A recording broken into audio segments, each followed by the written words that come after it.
সাপের চাইতে বিষাক্ত জিনিস হলো শয়তান।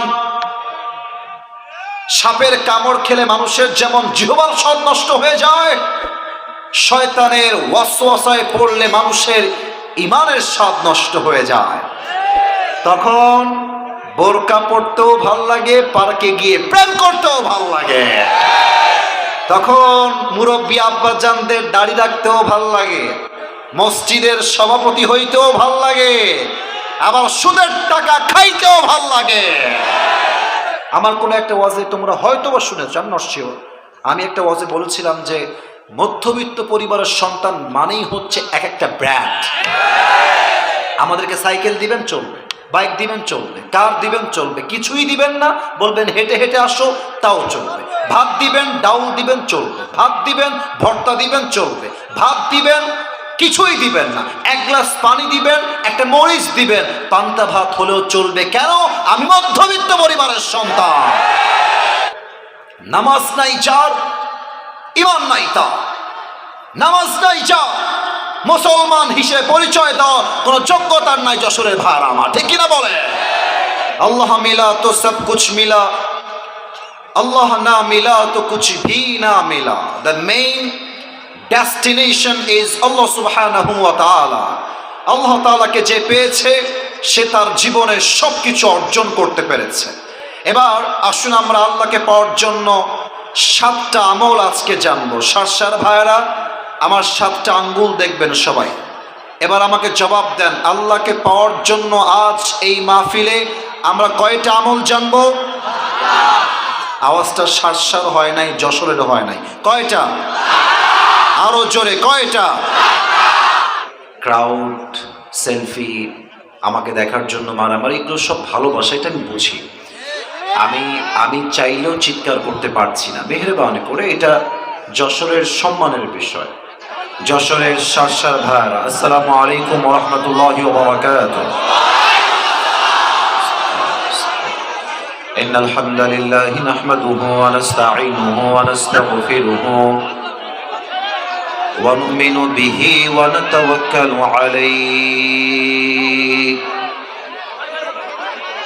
ওয়া নাউযু বিল্লাহি মিন শুরুরি আনফুসিনা ومن سيئات أعمالنا من يهده الله فلا مضل له ومن يضلله فلا هادي له فلن تجد له وليا مرشدا ونشهد أن لا إله إلا الله وحده لا شريك له هو الذي لا ضد له ولا ند له لا مثل له ولا مثيل له ولا كفيل له لا شبه له ولا شبيه له ولا ولد له ولا والد له وهو الواحد الفرد الصمد لم يلد ولم يولد ولم يكن له كفوا أحد ونشهد أن سيدنا ونبينا وحبيبنا وحبيب ربنا وطبيبنا وطبيب أرواحنا محمدا عبد الله ورسوله أرسله بالحق بشيرا ونذيرا وداعيا إلى الله بإذنه وسراجا وقمرا منيرا أما بعد فأعوذ بالله من الشيطان الرجيم بسم الله الرحمن الرحيم قد أفلح من زكاها وقد خاب من دساها وقال تعالى في كلامه المجيد يا أيها الذين آمنوا استعينوا بالصبر والصلاة إن الله مع الصابرين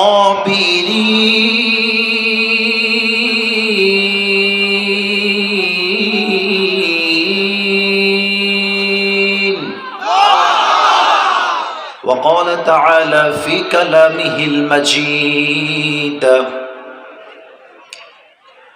يا أيها الذين آمنوا اصبروا وصابروا ورابطوا واتقوا الله لعلكم تفلحون وقال تعالى في كلامه المجيد قل إن كنتم تحبون الله فاتبعوني يحببكم الله ويغفر لكم ذنوبكم والله غفور رحيم وقال رسول الله صلى الله عليه وسلم تركت فيكم أمرين لن تضلوا ما تمسكتم بهما كتاب الله وسنة رسوله أو كما قال عليه الصلاة والسلام إن الله وملائكته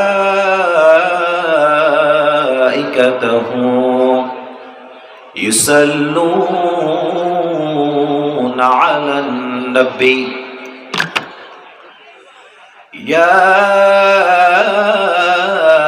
أيها الذين آمنوا صلوا عليه وسلموا تسليما اللهم صل على محمد وعلى آل محمد كما صليت على إبراهيم وعلى آل إبراهيم إنك حميد مجيد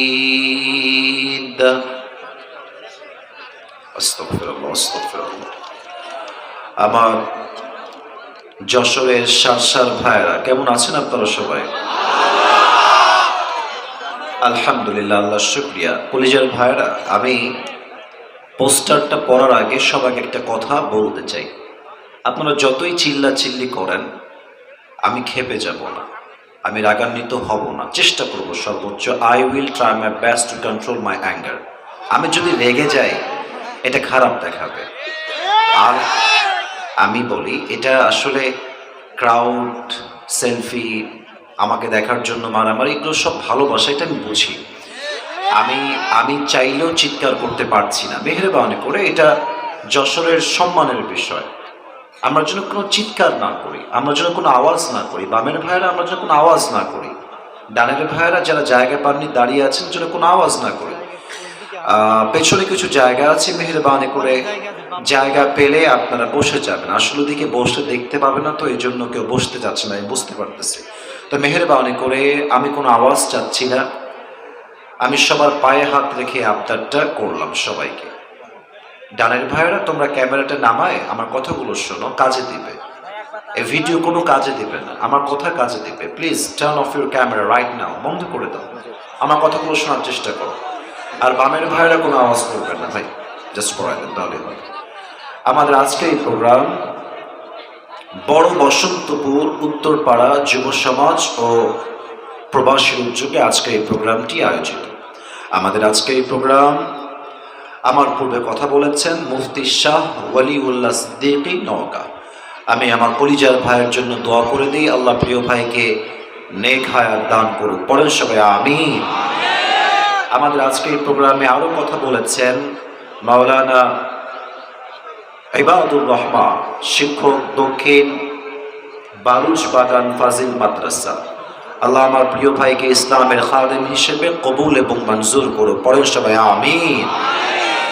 আমাদের আজকের এই প্রোগ্রামে চিফ গেস্ট তথা প্রধান অতিথি আছেন জনাব আজিজুর রহমান, কেন্দ্রীয় কর্ম পরিষদ সদস্য, বাংলাদেশ জামায়াত ইসলামী। উনি কি এসেছেন?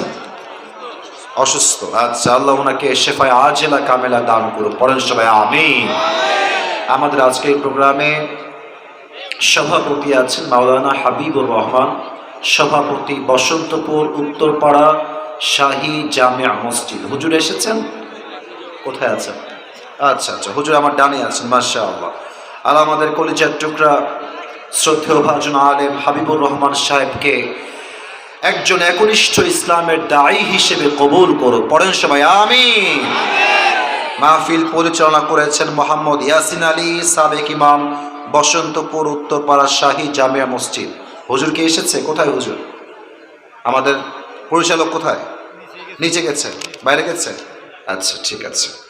আমি দোয়া করে দিই, যারা এই প্রোগ্রামকে বাস্তবায়ন করবার জন্য দিনরাত পরিশ্রম করেছে, মাথার ঘাম পায়ে ফেলেছে, আল্লাহ সকলের পরিশ্রমকে তার সন্তুষ্টির ওয়াসিলা হিসেবে কবুল করুন, পড়েন সবাই আমিন।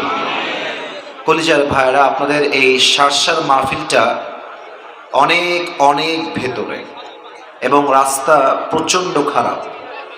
আসতে গিয়ে রাস্তার ঝাঁকুনিতে মাথায় প্রচণ্ড ব্যথা হচ্ছিল, তবে আমি বুঝেছিলাম, একটা আইডিয়া পাচ্ছিলাম যে হয়তো এখানে হাজার হাজার যুবক আমার জন্য অপেক্ষায় আছে,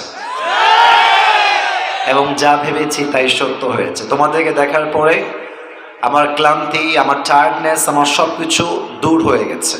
আমি শুধু একটাই আবদার রাখবো ভাইয়েরা, 1 ঘন্টা কনস্ট্রাকটিভলি কথা হবে। রাত 12টার পরে আহামরি ওয়াজ হবে না, কারণ ওয়াজের চাইতে জামাতে ফজরের নামাজটা আদায় করা মোস্ট ইম্পর্টেন্ট।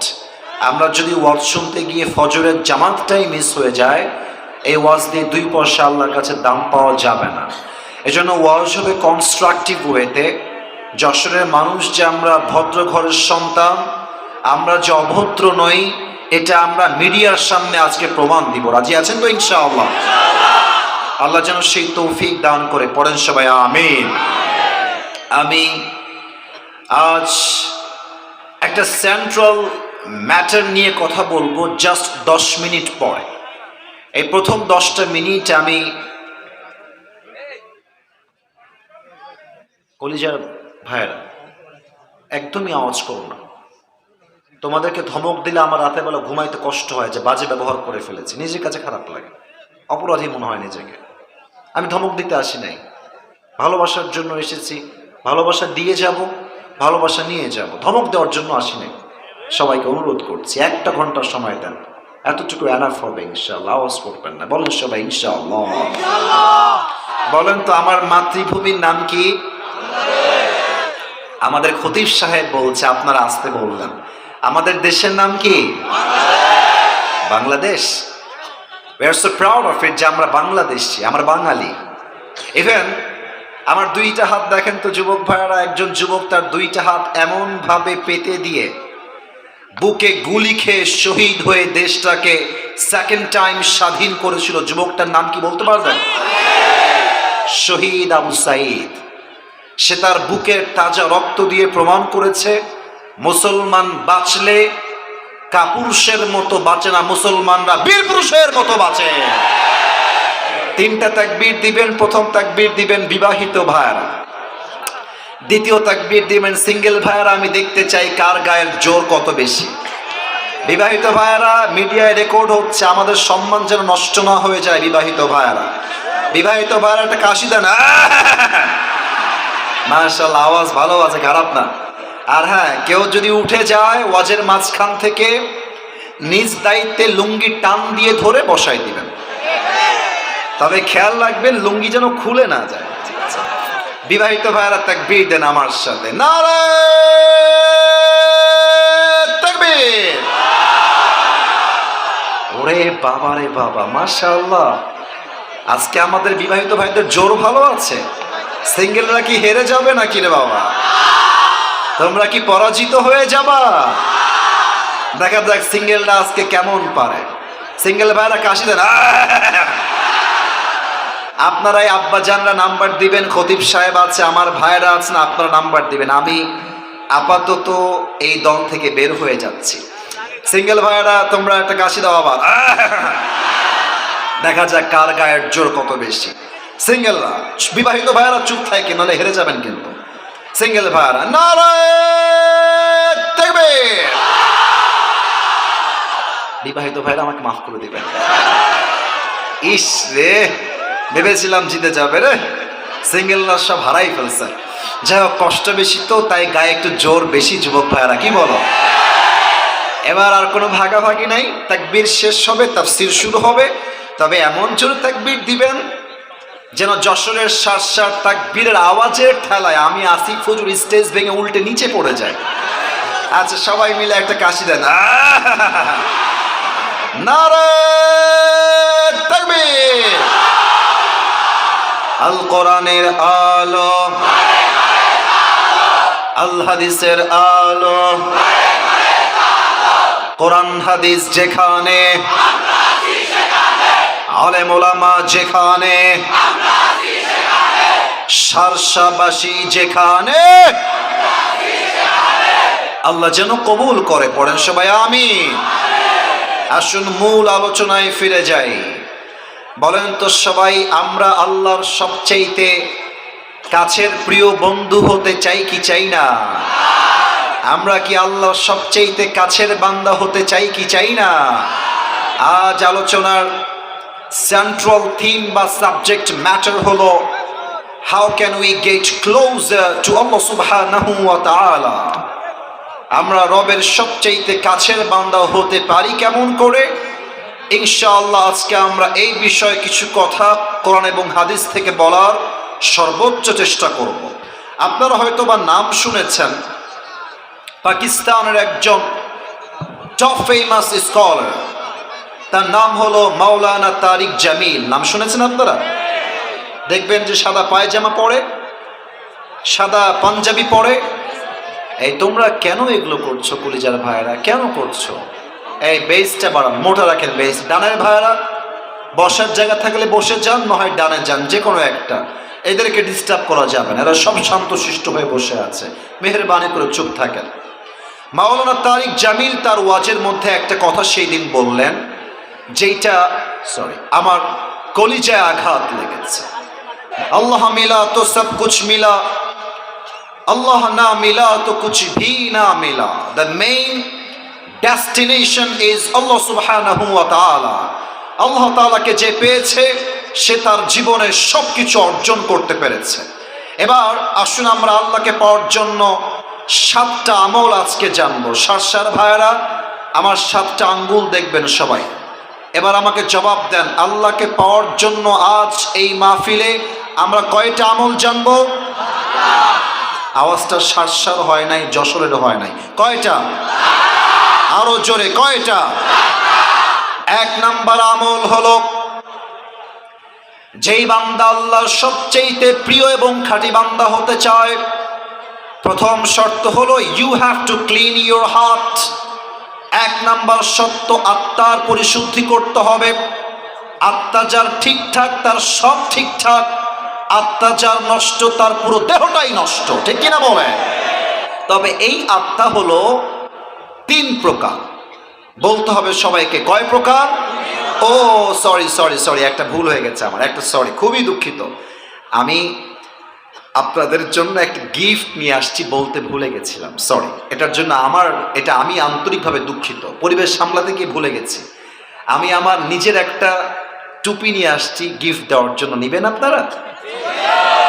যুবকরা আমার টুপি বড্ড ভালোবাসে। কেন ভালোবাসে এটা তাদের ব্যক্তিগত ব্যাপার। তবে যাওয়ার সময় অনেকে টুপি চায় আমার কাছে, যদি টুপি দেন। তো এই টুপিটা আজকে যে কোনো একজনকে হাদিয়া দিব। শর্ত একটা, জাস্ট একটাই শর্ত, একটা শর্ত মানলেই টুপি তোমার হয়ে যাবে। শর্ত একটা, শোনো, আমি যে 7টা আমল কোরআন থেকে হাদিস থেকে রেফারেন্স ভিত্তিক বলবো, তুমি চাইলে মোবাইল ফোনে নোট করতে পারো, অথবা তুমি চাইলে কাগজে কলমেও লিখতে পারো, অথবা তুমি চাইলে ব্রেইন দিয়ে মুখস্থ করতে পারো।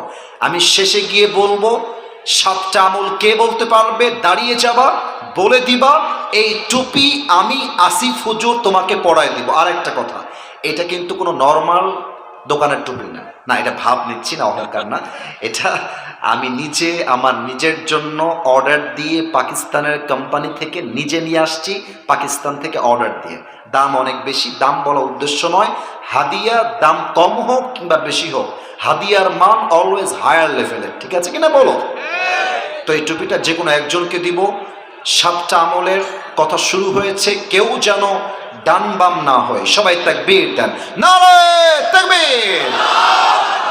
এই আত্মা হলো মোট 3 প্রকার। 1 নাম্বার হলো সুস্থ আত্মা, 2 নাম্বার অসুস্থ আত্মা, 3 নাম্বার হলো মৃত আত্মা। সুস্থ আত্মা কাকে বলে? সারসার ভাইরা দিল দিয়ে শুনবেন, যেই মনে অহংকার নাই, হিংসা নাই, বিদ্বেষ নাই, এটা হলো সুস্থ আত্মা। অসুস্থ আত্মা কাকে বলে? বোঝার জন্য একটা এক্সাম্পল দিব, উদাহরণ দিব, মন দিয়ে শোনেন। আমরা যেই সালে আছি এটা হচ্ছে 2025 সাল। মুরব্বীরা আমার কথা খুব ভালো বুঝবেন, আমার মায়েরা কথাটা ভালো বুঝবেন যুবকদের চাইতে। এই পয়েন্টটা 1925 সাল যখন ছিল, আগের 50 বছর 100 বছর আগের কথা। এখন তো যশোর এত উন্নত, মেডিকেল, হসপিটাল, ক্লিনিক কোনো অভাব নাই। 100 বছর আগে কি এরকম ক্লিনিক, মেডিকেল, হসপিটাল ছিল যশোরের ভাইরা? ছিল না। তখন ছিল কি? কবিরাজ, ওঝা বা আমরা বলি হাকিম, এটাই ছিল তৎকালীন সময়। এই যে কানটুপিওয়ালা, এই ছেলে কই যাও? তো কি করতে আসছো মাহফিলে বেটা? এই যশোরের ছেলে আমরা, ভালোবাসতেও যাই, ধমক দিতেও আমরা জানি, ঠিক কিনা বলেন? ও আমার চোখে পড়ে গেছে, খবরদার সাহস করবেন না। 12টা পর্যন্ত সময় নিয়েছি, টাইম আপ করব না। আমার রুলস দেওয়া আছে কমিটিকে, 1 ঘন্টার বেশি ওয়াজ আমি করি না, কারণ হচ্ছে ফজরের নামাজটা মিস হয়ে যায়। আমি এসেছি 10টা 45-এ, মেহেরবানি করে আমাকে 12টা পর্যন্ত সময় না দিয়ে একটা মুরব্বী, একটা যুবক মাঠ ছাড়তে পারবে না, ঠিক কিনা বলেন? তখনকার যুগে যদি সাপে কেউ কাটা খেত, সাপের কামড়, তো সে ওঝার কাছে আসতো, এসে বলতো, স্যার আমার হাতে তো সাপে কেটে দিয়েছে, চিকিৎসা দরকার আমার। তো ওঝা কি করতেন? আমার হাতে পিরিচ দেখা যায়, কথা বলতে হবে, দেখা যায়। ওঝা একটা ফ্রিজ নিয়ে আসতেন, ফ্রিজের একদিকে মরিচ রাখতেন, মরিচ বাটা, আর একদিকে লবণ বাটা রাখতেন। বলতেন, এই যুবক এদিকে আসো, তোমার জিহ্বাটা বের করো। যুবকটা জিহ্বা বের করত, ওঝা এখান থেকে মরিচটা নিয়ে তার জিহ্বায় দিত, আর বলতো, এই সাপে কাটার যুবক, তোমার মরিচের ঝাল কেমন লাগে বলো। তো যুবকটা যদি বলতো যে স্যার আমার কাছে তো মরিচের স্বাদটা কেমন যেন পাইনসা পাইনসা লাগে, ঝাল লাগে না, তখন ওঝা সাহেব বুঝে ফেলতেন যে এটা কোনো ধোড়া সাপ নয়, এটা কোনো বিষহীন সাপ নয়, বরং বিষাক্ত সাপের ছোবল লেগেছে, ঠিক কিনা বলেন? ওঝা বুঝতেন কেমন করে? কারণ সাপে কামড় দিলে মানুষের দেহের সর্বপ্রথম ক্ষতি হয়, জিহ্বার স্বাদ মরে যায়। কোনটা লবণ, কোনটা মরিচ, কোনটা ঝাল, কোনটা মিষ্টি, তখন মানুষ আর টের পায় না। আল্লাহর হাবিব বলেছেন, মানুষের জীবনে সাপের চাইতে বিষাক্ত জিনিস হলো শয়তান।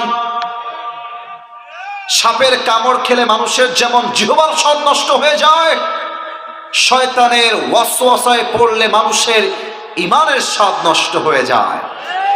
তখন বোরকা পড়তেও ভাল লাগে, পার্কে গিয়ে প্রেম করতেও ভাল লাগে, তখন মুরব্বী আব্বাজানদের দাড়ি রাখতেও ভাল লাগে, মসজিদের সভাপতি হইতেও ভাল লাগে, আবার সুদের টাকা খাইতেও ভাল লাগে।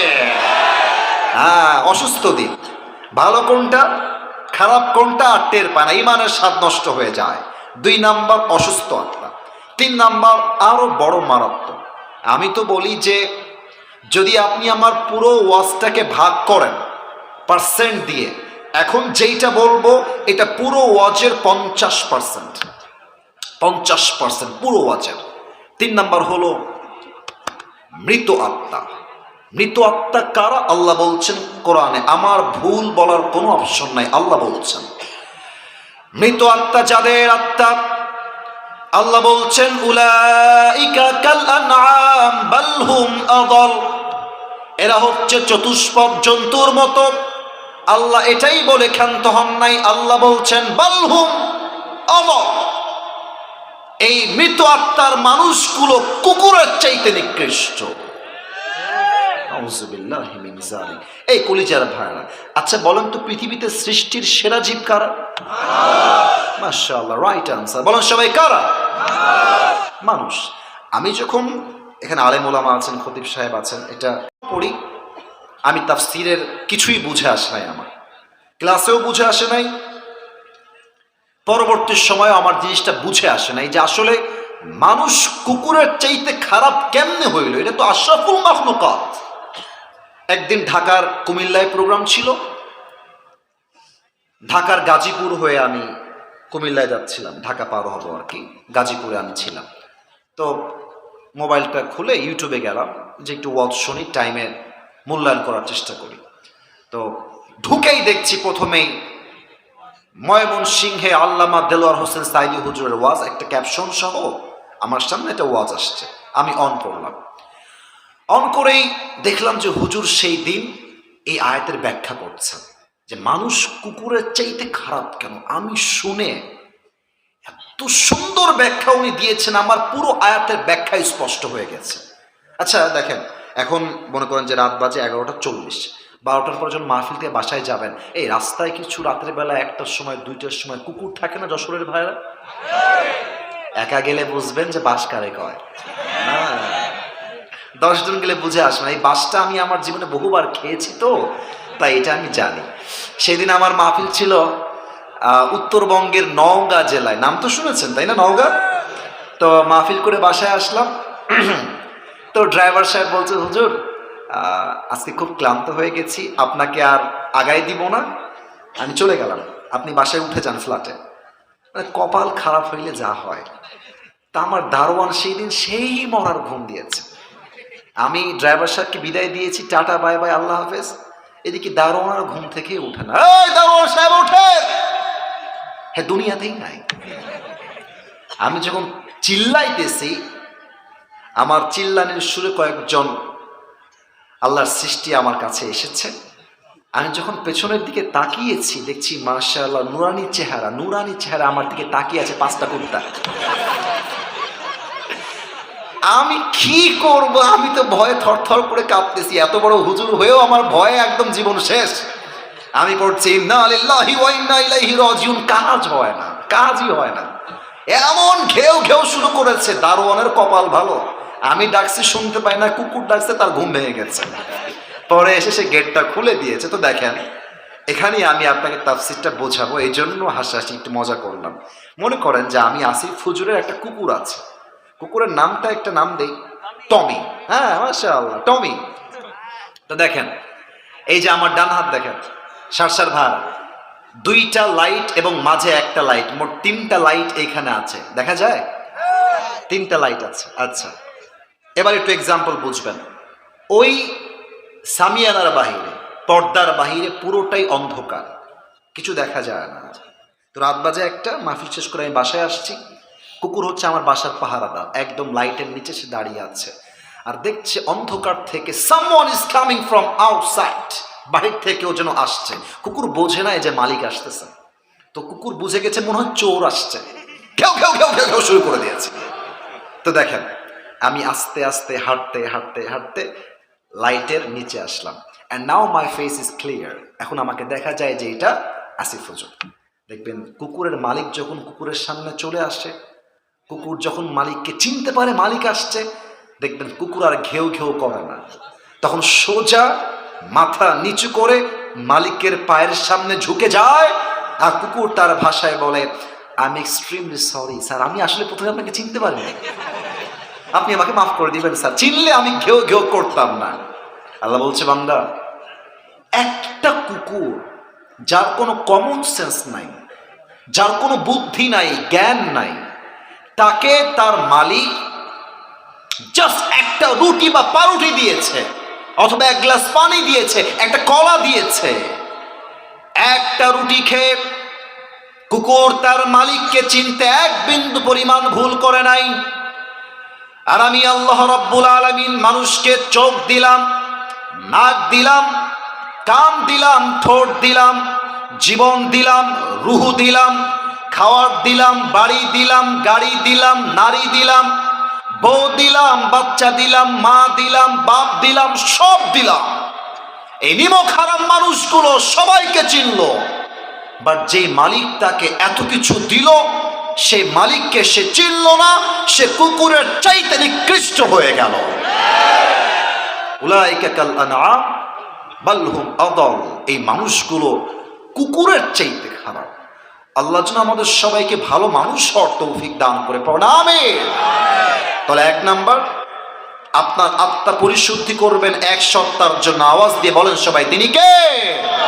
দুই নাম্বার আমল হলো, যেই বান্দা আল্লাহর কাছের বান্দা হতে চায়, কুল ইন কুনতুম তুহিব্বুনাল্লাহ ফাত্তাবিউনি ইউহিব্বুকুমুল্লাহ। আল্লাহ তাআলা বলছেন, নবী আপনি বলে দেন, তারা যদি আমি আল্লাহর ভালোবাসা চায়, তারা যদি আমি আল্লাহর কাছের বান্দা হতে চায়, তারা যেন আপনাকে ভালোবাসে। যে আপনাকে ভালোবাসবে তাকে আমি আল্লাহ নিজেই ভালোবাসবো। সুবহানাল্লাহ। এবার একটা রিভিউ চাই সবার থেকে। এই যুবক ভাইরা, মুরব্বীরা, মায়েরা বোনেরা দরকার নেই, আপনারা বললেই হবে। এই যে আমার মুখে একটা মাইকটা একটু হটাই, এইটার নাম কি? ডানে আওয়াজ আছে, এটার নাম কি? আচ্ছা, আপনারা যতটুকু আমাকে দেখা যায়, যতটুকু দেখা যায়, আমাকে বলেন তো, এই দাড়িটা নবীর সুন্নাহের ভালোবাসা আমি আসিফ হুজুর রেখেছি, সত্য কথা ওয়াল্লাহি আল্লাহকে সাক্ষী রেখে বললাম, আমাকে দাড়ি রেখে কোনোভাবে আনস্মার্ট লাগতেছে না? এটা তো আস্তে হয়ে গেল, আনস্মার্ট লাগতেছে।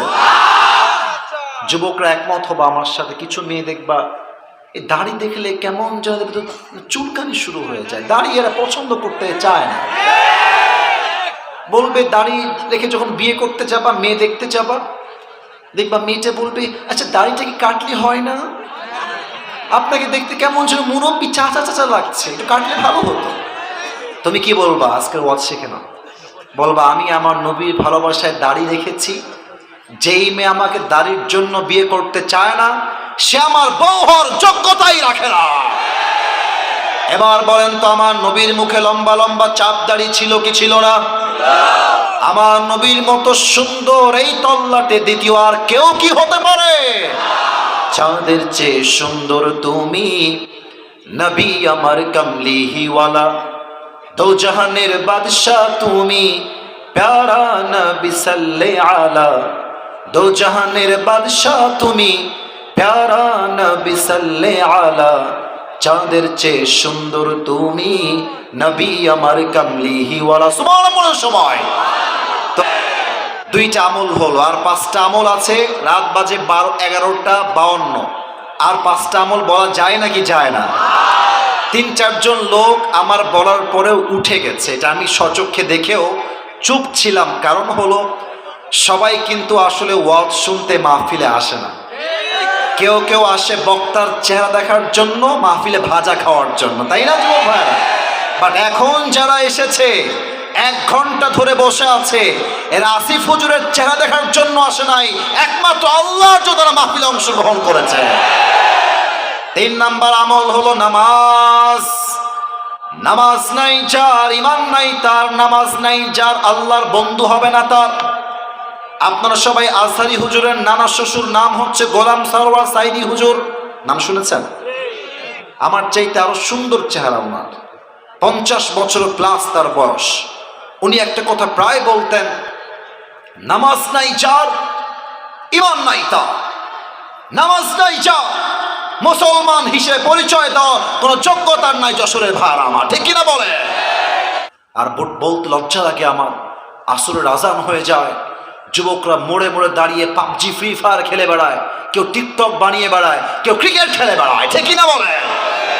নামাজ নাই যার, আল্লাহ হবে না তার।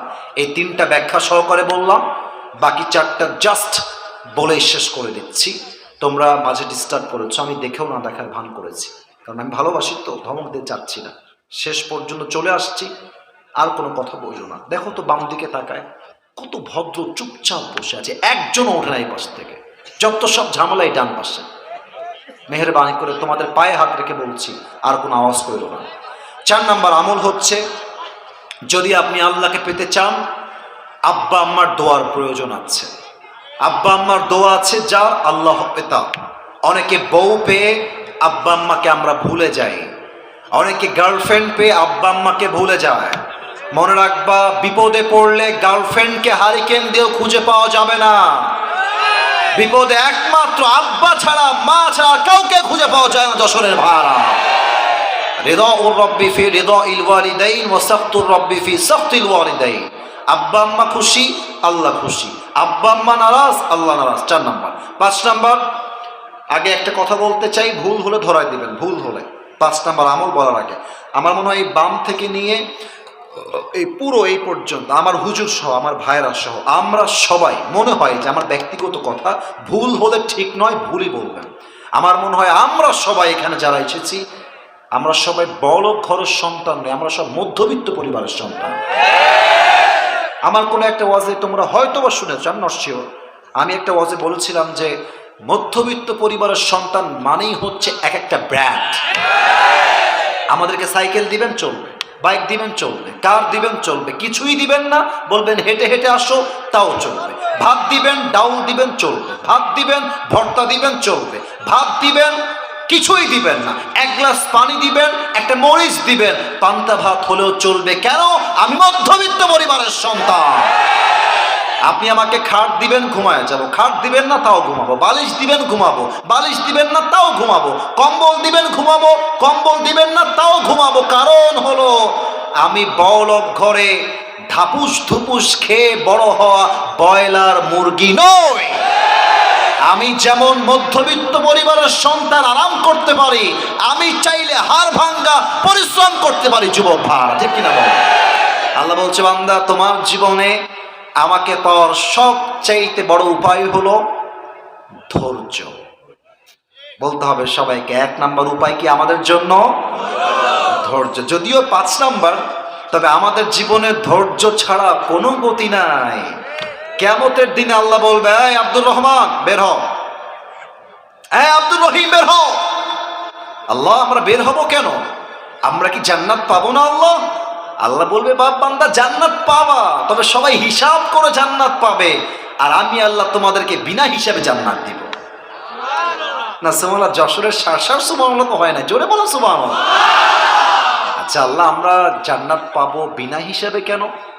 আল্লাহ বলে, বান্দা, ওই যে তোমাকে আসিফ হুজুর বলেছিল তুমি কেমন আছো, আর তুমি সব কষ্ট ভুলে আমার উপরে সবর ধারণ করে শুকরিয়া তান পড়েছিলা, আলহামদুলিল্লাহ, ইন্নামা ইউওয়াফাস সাবিরুনা আজরুহুম বিগাইরি হিসাব। আজকে আমি আল্লাহ ধৈর্যশীল বান্দার জন্য বিনা হিসাবে জান্নাত লিখে দিলাম। সুবহানাল্লাহ। অতএব 5 নাম্বার আমল হলো, আল্লাহকে পাওয়ার জন্য অবশ্যই অবশ্যই অবশ্যই ধৈর্যশীল হতে হবে। রাজি আছেন তো সবাই ইনশাআল্লাহ? 6 নাম্বার আমলটা খুবই সহজ।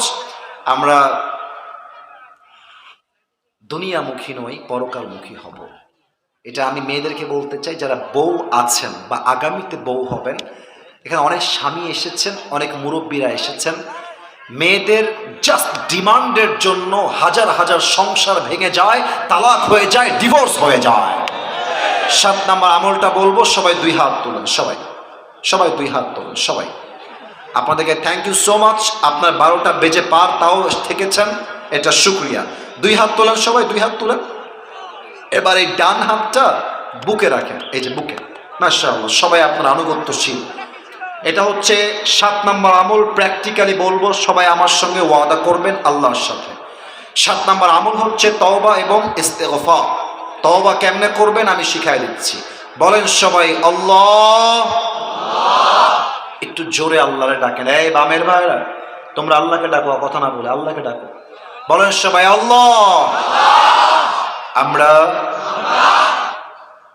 যশোরের সন্তান, ও আল্লাহ, তোমার শাহী দরবারে দিল থেকে তওবা করলাম। ও আল্লাহ, তুমি আমার জীবনের সব গুনাহ মাফ করে দাও।